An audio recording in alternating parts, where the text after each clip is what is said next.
И здравейте хора, вие сте в канала на Велизар Регионов, The Best Gaming на Direct Strat Racing.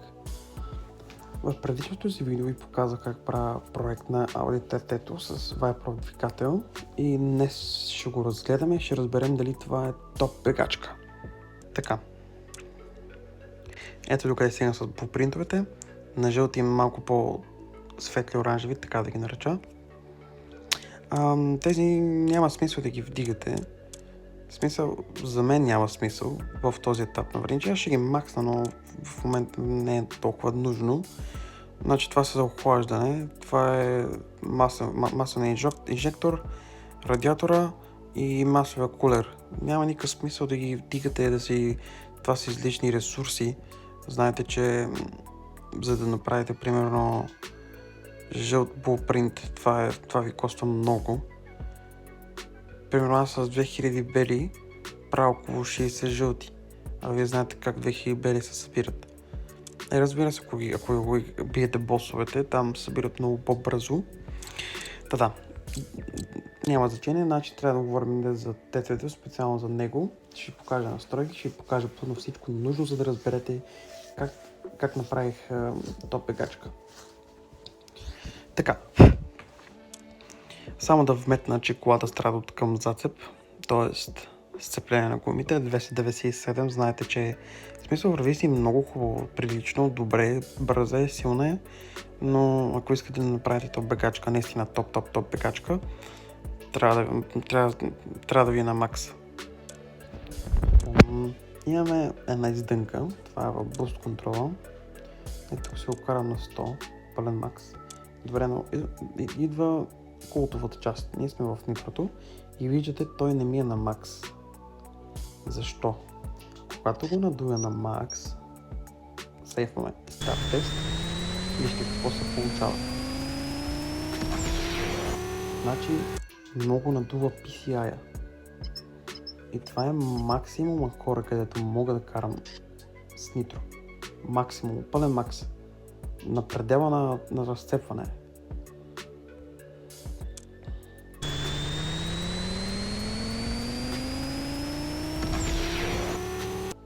Даже мисля, че мога един път да го втикна.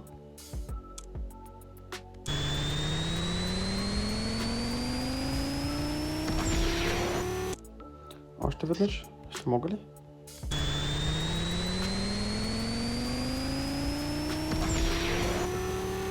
Добре, нека го оставям сега така. Чакай да му зареда нитро. Така. Разбрахме какъв е проблема на колата, иначе тя се вдига с около други 100 коня. Пак казвам, тя не е макс. Колата не е макс от към блупринтове и много повече може да се стига. Така, карам с тези настройки, много хора ми казаха да карам с 6 скорости, но аз предпочитам 4. Ето тук с тези две настройки карам, но с тези, т.е. тези първите ми дават най-много добро време. Така колата ми е вдигната. Ето така. Предницата е много леко вдигната, задницата е много леко надолу, за да има добро сцепление на 4-те гуми, защото колата е 70 на 30, т.е. заедно 70-30 предно. Много хора ми казаха, че трябва да взимам 55 на 45, но това за мен общо казано въобще не можеш да направиш бърза кола. В смисъл, може да направиш бърза кола, но по-бързите коли са 70 на 30, сега хората ще ми се смеят, ще кажат, че това е пълна глупост, но напротив, много зависи как се настроиш колата и тя става топ бегачка. Разбирате ли? Така. Много леко ми е вдигната предницата, за да може спойлера да ми натиска максимално надолу, за да няма много силно съпротивление с вятъра, за да не влиза вятър под колата. Колата почти не мърда от пътя, когато и дава на газ. Така, спойлера ви казва, че на макс нагоре. Карам колата с 13, хората ми казват 14, но аз предпочитам 13, а 1.7 го надувам. Така. И сега идва култовата част. Да разберем дали наистина тази кола може да влезе в топа. Имам в Time Race.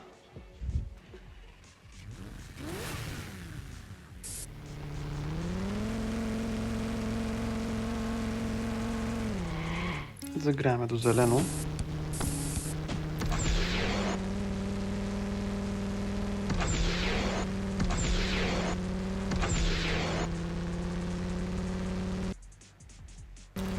Не е много лошо време, да. Лошо време. По принцип, най-доброто ми време е 9.14. 9.14. Така, идваме в топа. Отиваме в сингъл. Отиваме в G-клас. И гледаме. Добре, аз съм между 14 и 15 място. Даже аз мога да съм 15, а той е с Вайпера. Магомед Расул Халиков. Не знам момчето откъде е. А той е руснак, руска регистрация с Dodge Viper. Ще го преместя на 16 и спайдера пада. Знам, вижте конете на другите и какво време дават. 3.300, даже това 3.379. Аз съм най-много коне и не мога да дам макс време. Знам, но пак ви казвам, колата ми страда от към зацеп, от към сцепление на гумите. Това е най-големият ми проблем. И в момента наблягам само на тях.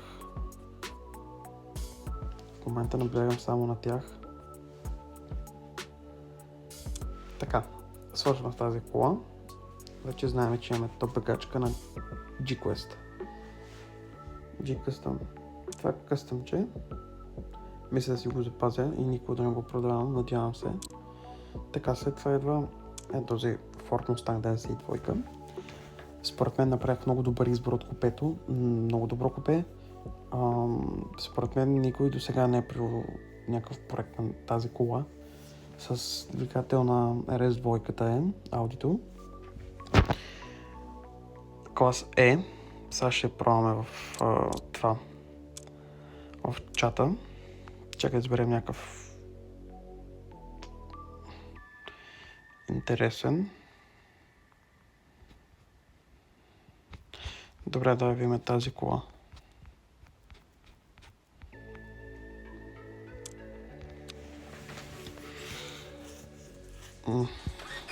Маздичка. 3100 няколко коня.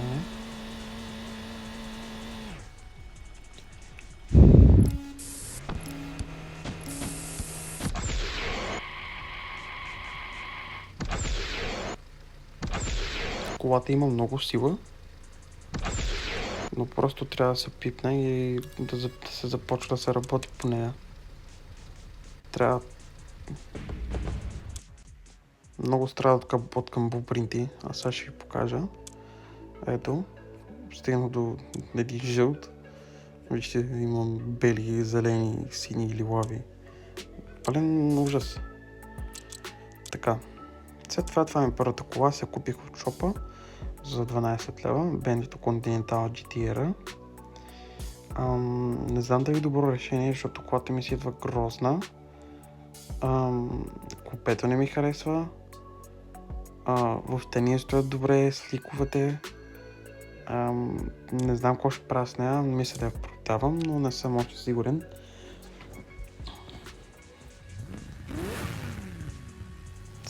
И не ще покажа как се движи по пътя.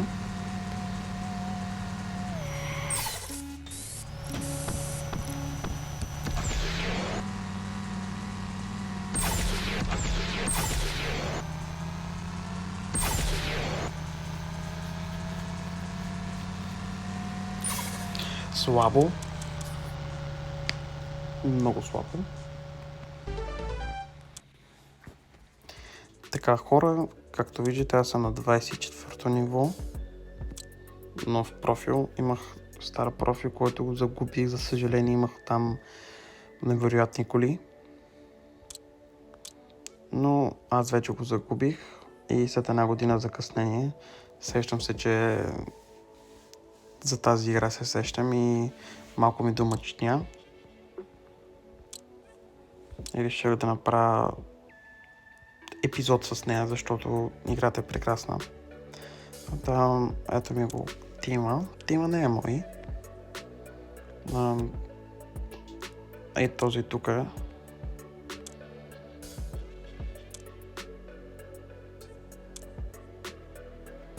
На Мартос.